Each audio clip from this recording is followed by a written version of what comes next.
Kira, good evening. Welcome to the Guerin Report on this Monday night. I hope your week has started well, and thanks for taking the time to have a chat with me and our very special guest tonight, Stephen Marsh. Marshy, welcome to the Guerin Report. Mate, exciting for you because as we start the show tonight, breaking news, you have another horse in the NZB Kiwi. Penman is in the race. Good evening.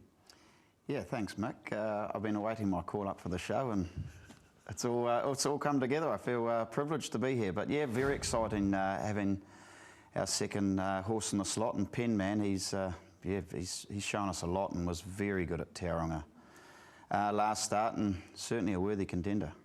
It must be funny with these horses who, when the NZB Kiwi started to build momentum around October, he wouldn't have been on anybody's radar, but he's just got better and better. And you're in with good people, Narclay and Brady, and of course the Barneswood Farm people, and he's part owned by Go Racing, so it should be a fun couple of weeks. Absolutely. Look, here's a horse that we owned all together, and we were going to look at selling him, and we had a discussion, and Albert decided, look, we'll try and syndicate him down because we felt he was a very good horse and we didn't want to lose him to the stable. So Go Racing syndicated out a major part of him, which was great. We retained the horse, and now he's got a Kiwi slot. So it's worked good for everyone, and a lot of good new owners in the horse. Adalio's also in the race, and you gave her a lung opener, even though it was a listed race the other day at Matamata. How are you feeling about the build-up to this NZB Kiwi and broadly Champions Day? Because I'm still struggling to get my head around just how big this is going to be. It's going to be humongous. Well, it's going to be the biggest race day we've ever had in New Zealand. It is, look, everything's building. You know, obviously the slot races is the Kiwi's going to be massive. Our stable's starting to get more and more runners on the night. It's got a real buzz about it, and I'm more than happy with our two horses going for the slot. It's really good. Your stable has a buzz about it because I think over the previous 10 years you had trained 5 or 6 Group 1 winners altogether. You've trained almost as many in the last 18 months, and Vencedor, the big, strong, rolling boy, is flying the flag. We saw that on the Herbie Dyke last week.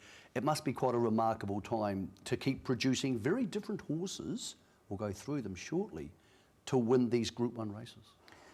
That's what we sort of do it for. You know, it's great to have a good quality lineup of horses. You know, and we are winning bigger races now, and Group 1's, as you know, not easy to win, and you know, we're lucky enough to have won a few of late, and you know, got a few more live chances coming up. So yeah, I think our whole stable sort of has improved quality-wise. Okay, as we look at Vencedor winning last week in a high-class field, what do you put that down to, the stable improvement? Is it simply better horses, or are you doing anything different with your training, or are you trying to win more Group 1s and targeting these bigger races?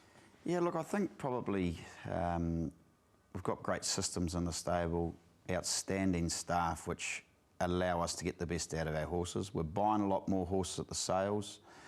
We're getting given a better quality of horse now. You know, now our stable's winning a lot more on the big stage. I think owners, studs are giving, you know, have got confidence to give us better horses, and I just think the whole overall stable is running better. Just to give people an understanding of the scale of that, so how many horses, I know they all wouldn't be in work every day at the stables, but how many horses roughly would you have on the books? We'd have around 140 on the books. We've always got around 105 in work, which is probably not as many as we did have 2 years ago.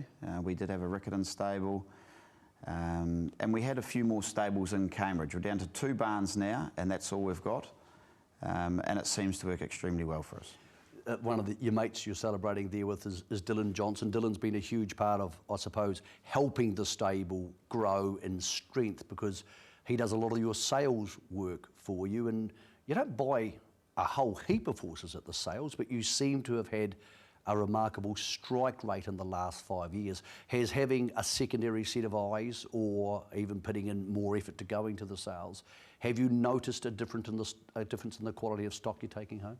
Absolutely. Look, I think Dylan Johnson's been a massive part of the stable. He's come aboard and it's been good for him just to push me along and make us buy more, make us, you know, replenish the stocks, you know, keep the nice horses coming in.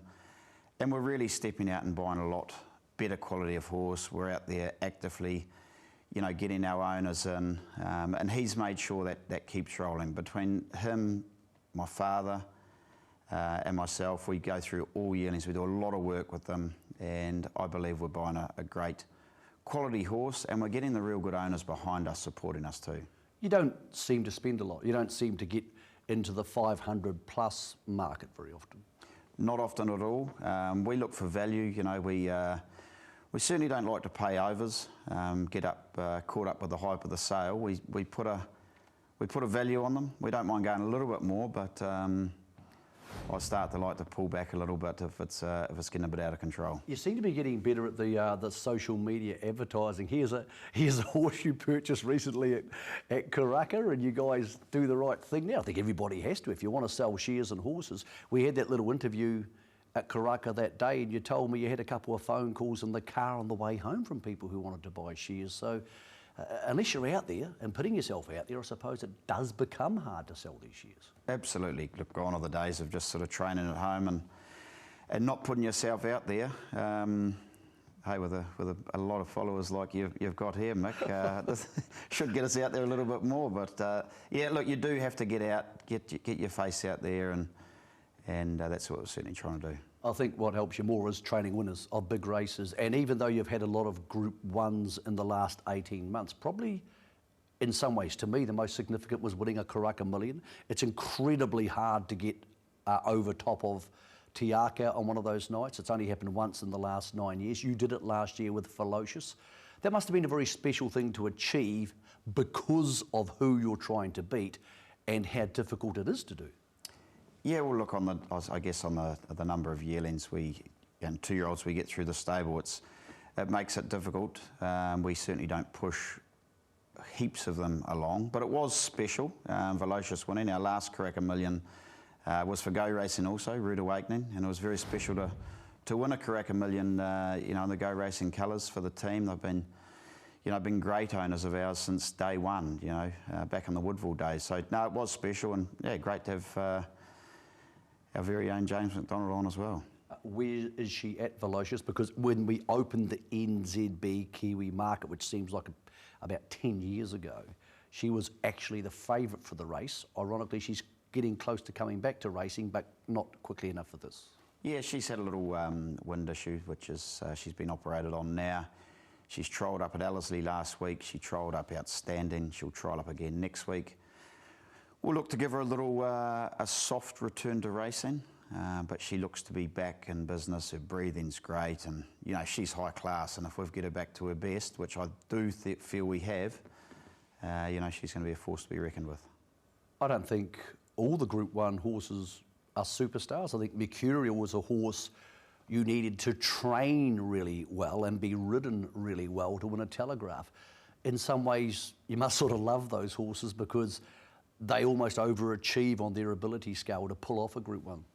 Yeah, he's one of the real stable favourites. He's not overly big, but he's tough. He's great attitude. Everyone loves him. Look, he won a Telegraph, and then basically since there he's run up against every of the best fields you can ever assemble. I mean, our sprinters this year have just been amazing. He's had no luck, tracks, wide draws. He's having a little break now, and he'll come back. You know, we'll run him in a few handicaps, put a couple of claimers on him. There's still plenty left in the old boy. Provence got a Group 1 too, and again, good owners, different ownership group, which is also really nice. And a mare who probably had to be picked on the right day for the right race.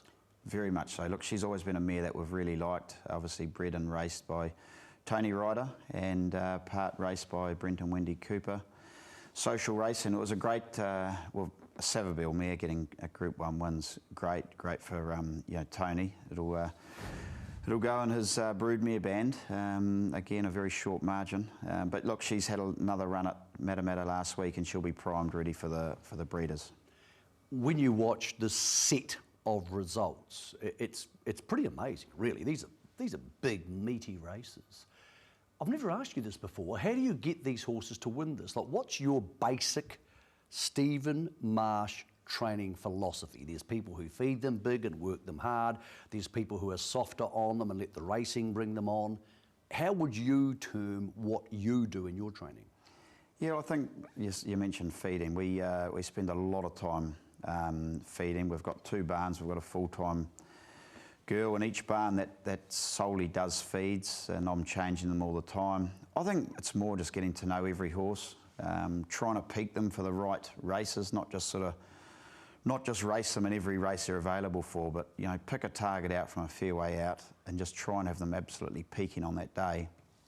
And look, it doesn't always work, but it seems to be working for us a lot more now. As an outsider looking in and somebody who does the form, it almost looks like you're quite kind to them in some of their trials, and a lot of your horses seem to be better after a run or 2. Would that be fair? I think definitely fair. We like to give them a nice sort of slow build-up. We're generally a 2 trial before they race. I think I really like to put a good base fitness on them, and I find you can keep them up for a lot longer. So yeah, I think that'd be fair, deeper into a campaign, especially old Vencedor. He's good when he gets 8, 9, 10 runs in a campaign. So yeah, I think you're probably about right there. Someone who's very deep into his campaign is your dad, Bruce, one of the legends of New Zealand racing. What did you learn from him? Did you learn your training philosophies from him, or did you learn about horses and then hone your own training philosophies? And of course, Dad's always floating around now, so does he come down the stables and give you some fatherly advice? Yeah, look, I learnt everything off him. Definitely changed a few things.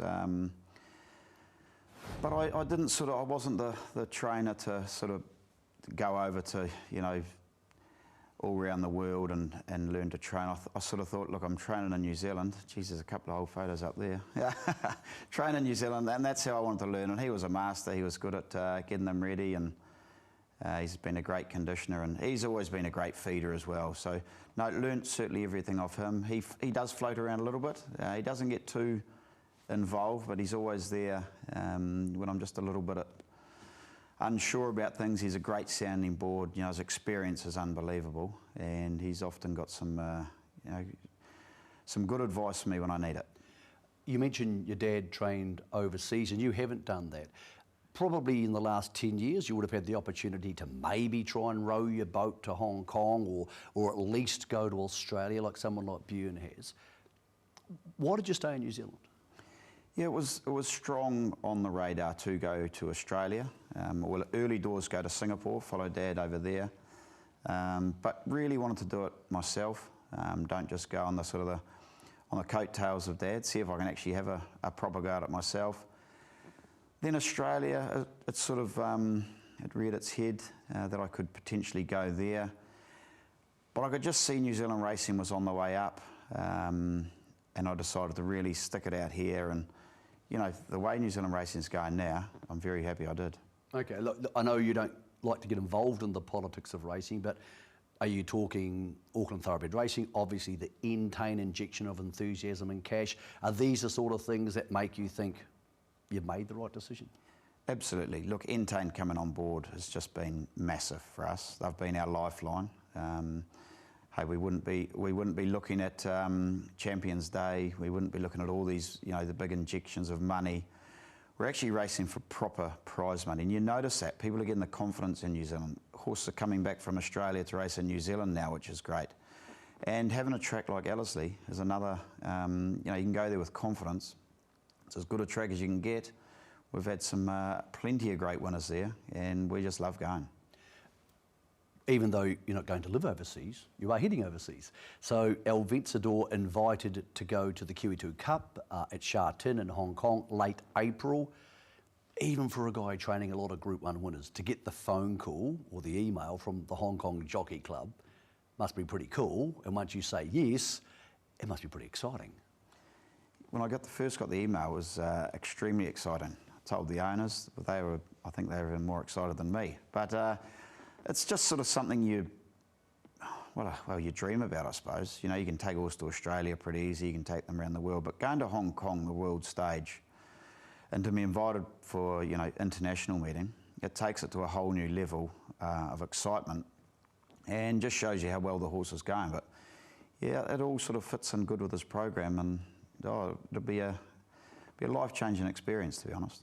Okay, do you go there, and the owners obviously are serious players, they're adults, they're not going to cry if they get beat. Is it one of those things you go there and anything is a bonus? If he finishes top 5, like an Agon did, for example, that's cool? Yeah, absolutely. It'll be his last race for the campaign. It'll give us 6 weeks after the Bone Crusher.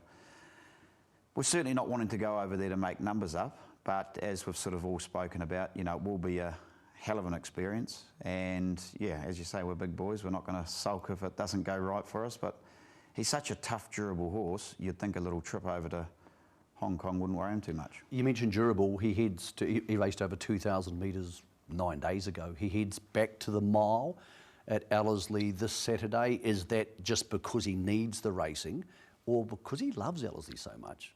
Could he actually win the mile this Saturday? It's probably more about, basically he's gone from the Herbie Dyke. We want to set him for the Bone Crusher now. Having a mile in between just gives us the opportunity to use it as a gallop because he's so big and strong, and it gives me a chance I don't have to do as much with him on the track. So the way he won over 1,500 with 61 on his back, it wouldn't surprise me if he won. He'll still run one hell of a race, but then he'll be peaking again for the Bone Crusher. We mentioned the fact that the last 18 months have been the best of your career.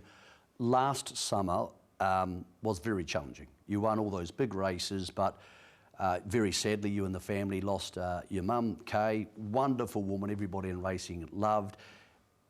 I met her a couple of times and it must have been comforting for you as much as it can be in those situations that she loved what you were doing, and that success must have buoyed her at a really challenging time for the whole family.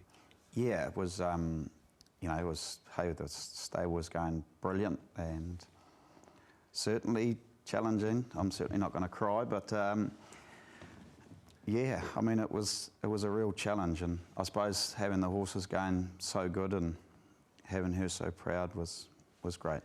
We've got some footage here of you when you were younger and your mum, and we've got to look at it now because it's this young footage makes you look very young, although you haven't aged too badly. Here's Stephen Marsh with mum talking about his priorities as a younger man.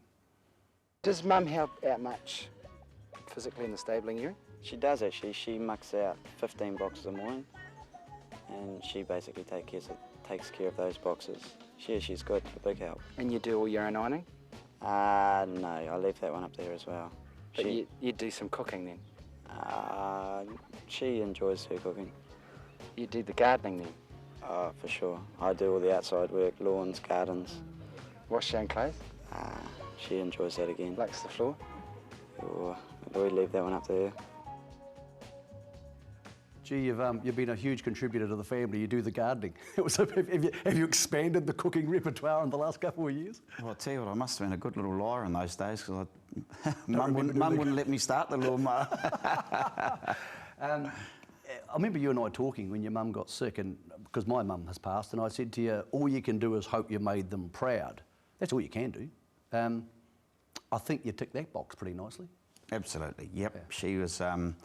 She was very proud, and you know, she went out as the stable was certainly at its best, and no, it doesn't go, geez, that's another old one. Yeah, it's not a day goes by that we sort of don't think of her and miss her, but yep, she certainly went out, well, the stable was on a high, that's for sure. Sure was. And mate, you should be proud of yourself for how you handled it. It's a distracting time of your life. It's real adult stuff. I mean, you like me like to have a laugh about everything, but sometimes it's not that funny.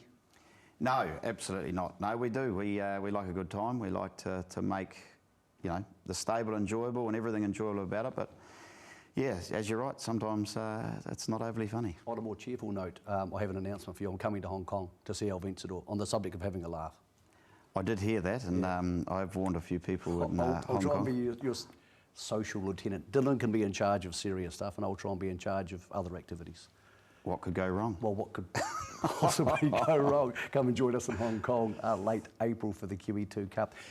On something which is going to be a lot further away than that, but must be exciting and potentially life-changing for you, is Waikato Thoroughbred Racing's Greenfields project. I know you don't get into the politics of racing, but this is a real and very, it's going to change your life. So are you a fan of a Greenfields project? Have you thought much about it, or is it a case that it will go ahead with or without you, so you'll adapt to it? Yeah, I'm excited about it. As you say, it's not something I really focus on, put a lot of time into, sort of rather, you know, train our horses and carry on that path. But I do think it will be terrific if it, you know, it sort of seems to be getting a little bit of headway now. If they do find the right piece of land and get it underway, look, I think it'll be great for everyone involved, and it is exciting. For somebody like you, when you hear that, because I put this question to Andrew Castles recently, do you start thinking, I would need to live near that facility and move my stable there? Or do you think you can have a stable, and like some trainers do, truck them to the facility? Have you thought that far ahead? Because it could be a big part of your life. I'd be definitely applying for the best boxes on the course, and certainly would not ever entertain the idea of floating horses to the track. Something Dad always said, never do it, drive you mad, and I just couldn't do it. But I'd be certainly moving to the Greenfields. All right, we talk about the future and things are going so well for you. What do you want Marsh Racing to look like in 5 years or 10 years? If you don't want to move overseas, how do you improve it and get better? I think how we improve it is we just keep buying, you know, we're never going to probably get up to buying 50 a year, but just buy more, buy quality horses, get good owners around us, just keep improving the overall quality of the stable. Keep around the same sort of numbers, you know, we'd always have around 105 now. If we could get that to around 120 would be ideal, but I think it's just about improving the quality. Hopefully the racing quality keeps on improving, stake money keeps going in the right way, and that would be, that's exactly what we want. How do you keep improving? Because as a horse trainer and as someone who's been in the top two in the premiership for the last 5 years and you're winning all these Group 1s, it'd be easy to think you've got it sorted. But do you read up on things? Do you talk to other trainers? Do you watch what they do? How do you keep upscaling your knowledge at a time in racing where it feels like the basics might be the same, but there's a lot of change going through with data analysis and travelling and recovery with horses?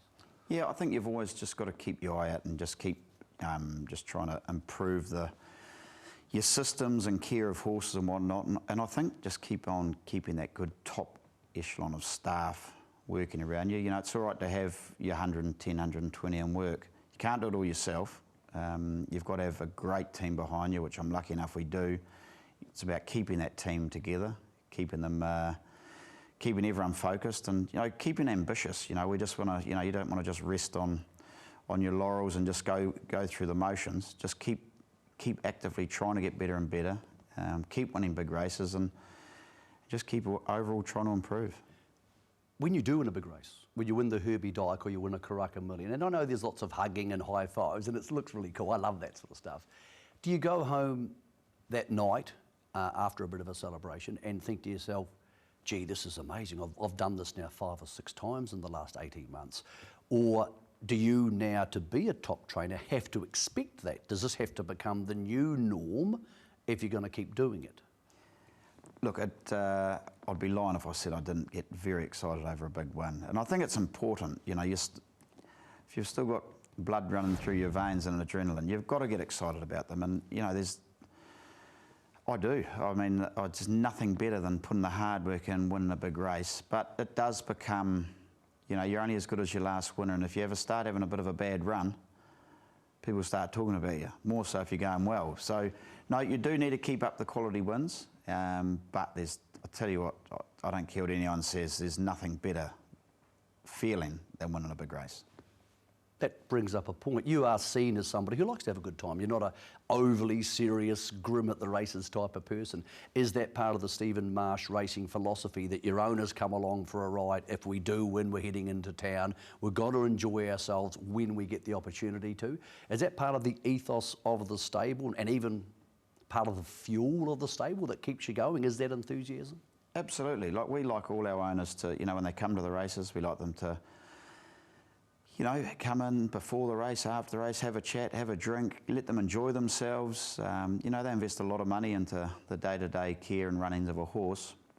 If you can't get to race day and enjoy a day, you know, there's something wrong. But yeah, we certainly like that. Even owners coming through, seeing their horses, we'd, you know, take them for a drink, and I think they really enjoy that. You know, we're sort of the smaller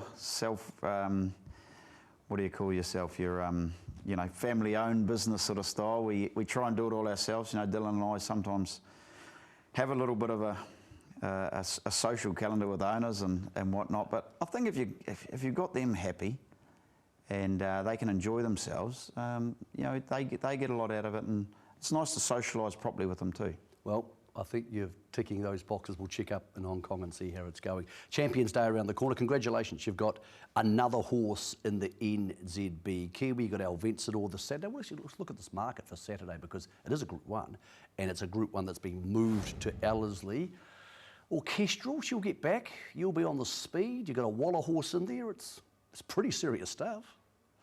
Absolutely. Another Group 1. Another more points for that Stayers final. The middle distance series. The middle distance series. Sponsored by Rich Hill. Absolutely. So that's another great, you know, that's like winning a Group 1 again. So, you know, if we can get some more points. Kestrel's obviously a great mare. Looks like she's back to business, but yeah, we will put ourselves up on speed, and it's hard to get past. Mate, for everybody who's enjoyed the enthusiasm, the Group 1 wins, anybody who's backed a little winner on a Wednesday afternoon and had a sneaky dollar on your horses, thanks for everything you're doing for the industry, mate. We wish you the best of luck for Champions Day, the NZB Kiwi, of course, and what lies ahead, mate. It's pretty impressive what's going on, and it's impressive you want to get better at it, mate. No, appreciate it, Mick, and really appreciate you having me on the show. I've loved it. Okay, that's Stephen Marsh. That is the Guerin report for a Monday night. Great to get some thoughts from a guy who is training up a storm. I'm sure he's got horses available on the website if you want to buy into some of those ones from Karaka, but they will be going pretty darn quickly. That's us for a Monday night. We'll be back next Monday on Trackside and trackside.co.nz as we count down to Champions Day, 8 p.m. next Monday.